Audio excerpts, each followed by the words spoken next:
James Baldwin was a writer, a thinker, and a fire-starter. His words burned through the illusions of America, exposing the cracks in its foundation: racism, homophobia, and hypocrisy. He never shied away from telling the truth, no matter how uncomfortable. As a black queer man in mid-20th century America, Baldwin faced multiple layers of oppression, but instead of retreating, he wielded language as his weapon of choice. His novels and essays still resonate today, shaping conversations about race, identity, love, and justice. He was not just an author. He was an activist, a cultural critic, and one of the most important public intellectuals of the 20th century. So how did Baldwin challenge America's moral contradictions while embracing his identity as a black gay man? How did he navigate the complexities of both the civil rights movement and the fight for LGBTQ+ visibility before there was even a name for it? Today we explore his journey, from the streets of Harlem to the cafes of Paris, from revolutionary protests to quiet exile. This is the story of James Baldwin, the man who wrote America's Conscience.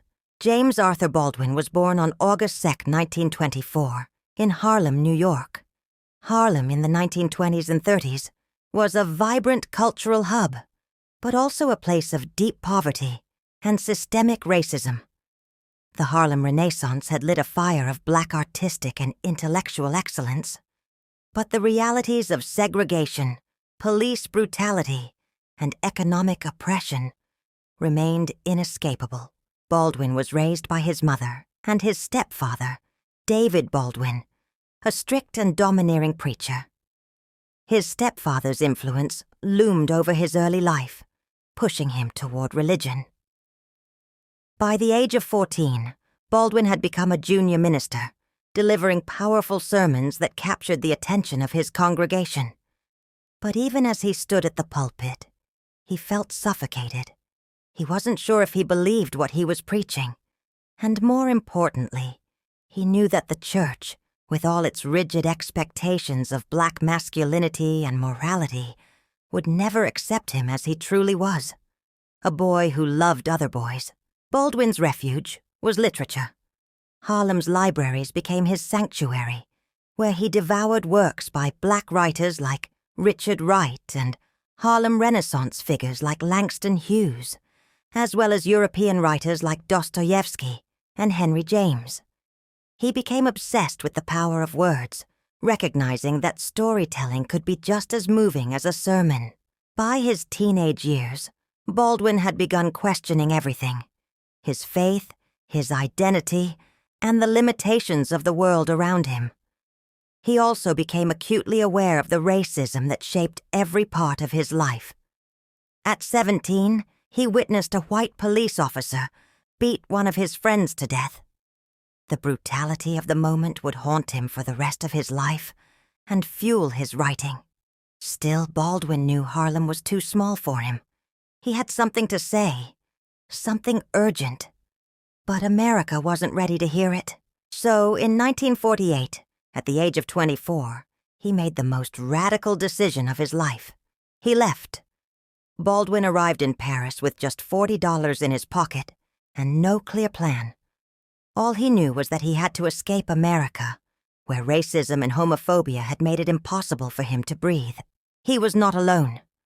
Other black intellectuals and artists, like Josephine Baker and Richard Wright, had also sought refuge in France. Paris became a place of transformation.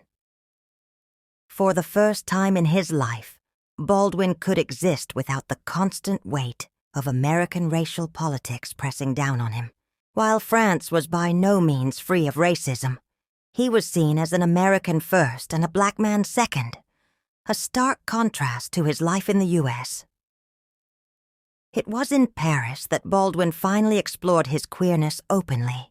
He had relationships with both men and women, but unlike in America, there was no immediate threat of violence or exclusion. This period of self-discovery would deeply shape his writing. His first novel, Go Tell It on the Mountain, was a semi-autobiographical exploration of religion, repression, and Black identity. But it was his second novel, Giovanni's Room, that would become one of the most controversial and groundbreaking books of his career. Published in 1956, Giovanni's Room told the story of an American man in Paris who falls in love with an Italian bartender named Giovanni. The novel was one of the first to openly depict queer relationships without shame or moral judgment. Many publishers rejected it, warning Baldwin that a book about white gay men would alienate Black readers, while a book by a Black writer about homosexuality would be career suicide. But Baldwin refused to compromise. He believed love, any love, was worth writing about. The novel was ahead of its time, but it solidified Baldwin's reputation as a fearless writer willing to tackle subjects others avoided.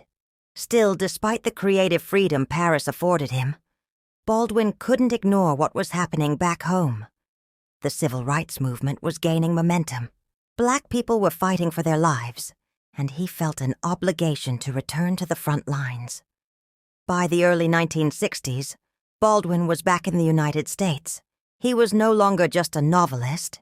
He had become one of the leading voices of the civil rights movement. He met with Martin Luther King Jr., debated Malcolm X, and walked alongside Medgar Evers. Unlike many activists, Baldwin didn't align himself with any single ideology. He admired King's commitment to nonviolence, but understood Malcolm X's rage. His essays during this period became cultural earthquakes.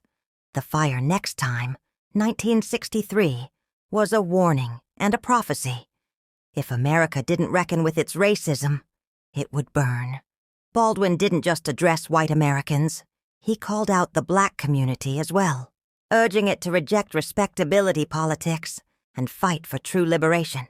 However, Baldwin's queerness made him an outsider even within the movement. Many Black leaders viewed homosexuality as a weakness, something that didn't fit into their vision of Black masculinity. Some actively distanced themselves from Baldwin, while others embraced him reluctantly. But Baldwin refused to be erased. He understood that all oppression was connected: racism, homophobia, classism. He saw the intersections of struggle long before the term intersectionality existed.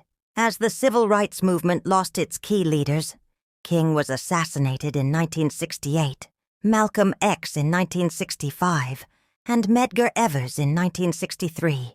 Baldwin became disillusioned. He had fought for a revolution, but instead, he saw America shifting toward conservatism. In the 1970s and 80s, he continued to write, but the literary world often dismissed him. Younger Black writers sometimes criticized him for being too focused on white audiences, while mainstream critics claimed he was too radical. Still, Baldwin remained a firebrand, speaking against Reagan-era policies, systemic racism, and the growing AIDS crisis that devastated the Black and queer communities. By the 1980s, Baldwin was living in the south of France, tired but not defeated. He died in 1987 from stomach cancer, surrounded by close friends. James Baldwin's words still live. They are in every Black Lives Matter protest, in every book that challenges power, in every queer person who refuses to be erased. He once said, "Love takes off the masks that we fear we cannot live without and know we cannot live within." Baldwin was never just writing about America. He was writing about all of us, about what it means to be seen, to be free, to be human. The fire he lit still burns. The question is, are we willing to carry it forward?